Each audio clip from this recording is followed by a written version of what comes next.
आज से 2 दिनों के गुजरात दौरे पर प्रधानमंत्री मोदी मेहसाणा से राज्य की 2 करोड़ की सौगात दी। बनासकांठा में रोड शो के बाद अंबाजी मंदिर में पूजा अर्चना। मेरी माटी मेरा देश अभियान के समापन के कार्यक्रम में शामिल होंगे पीएम मोदी। 31 अक्टूबर को कर्तव्य पथ पर शाम 5 बजे कलश यात्रा का होगा समापन।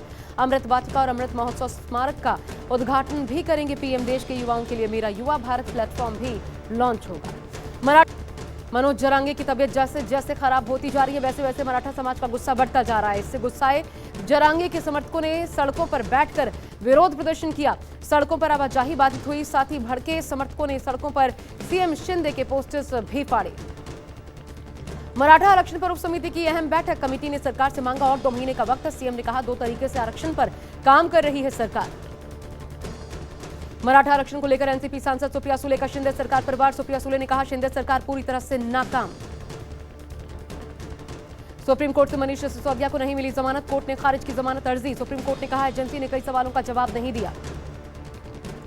राजस्थान चुनाव को लेकर कांग्रेस इलेक्शन कमेटी की बैठक में कांग्रेस अध्यक्ष मल्लिकार्जुन खड़गे, सोनिया गांधी, राहुल गांधी समेत कई पदाधिकारी होंगे शामिल।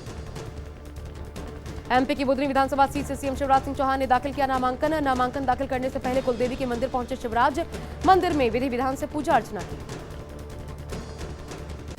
छत्तीसगढ़ के सीएम भूपेश बघेल ने भी विधानसभा चुनाव के लिए दाखिल किया नामांकन। सीएम भूपेश बघेल पाटन विधानसभा से लड़ रहे हैं चुनाव। नामांकन दाखिल करने के बाद बघेल ने बड़ी जीत का दावा किया। राजस्थान में भी 200 सीटों पर नोटिफिकेशन जारी होने के साथ ही आज से नामांकन प्रक्रिया शुरू। 6 नवंबर तक दाखिल होगा नामांकन। 11 से दोपहर 3 बजे तक दाखिल किए जा सकेंगे नामांकन। राजस्थान में 25 नवंबर को होना है मतदान। पीडीए साइकिल यात्रा के दौरान अखिलेश यादव का बयान। कहा यह यात्रा बीजेपी को हटाने के लिए चलेगी। लोगों को जोड़कर बीजेपी को हटाएंगे। चुनाव में पीडीए वर्सेस एनडीए होगा। शिवसेना एनसीपी के विधायकों की अयोग्यता पर सुप्रीम कोर्ट में सुनवाई। दोनों दलों की याचिका पर सुनवाई। सीजेआई ने कहा शिवसेना पर 31 दिसंबर तक फैसला करे स्पीकर। वहीं एनसीपी पर 31 जनवरी 2024 तक फैसला करे स्पीकर।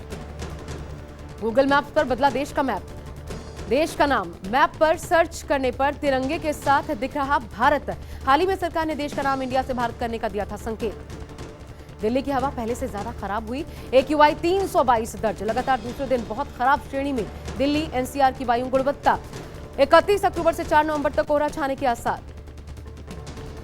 सफर इंडिया के मुताबिक दिल्ली से सटे गाजियाबाद में AQI 286, फरीदाबाद में 309 दर्ज, नोएडा में 281, गुरुग्राम में 198, ग्रेटर नोएडा में 344 AQI। प्याज की कीमतों में अचानक आई तेजी से लोग परेशान। दिल्ली में 75 से 80 रुपए किलो तक प्याज के दाम। गाजियाबाद में 80 रुपए किलो तक बिक रहा है प्याज। बीते एक हफ्ते में प्याज की कीमतें दोगुनी हुई।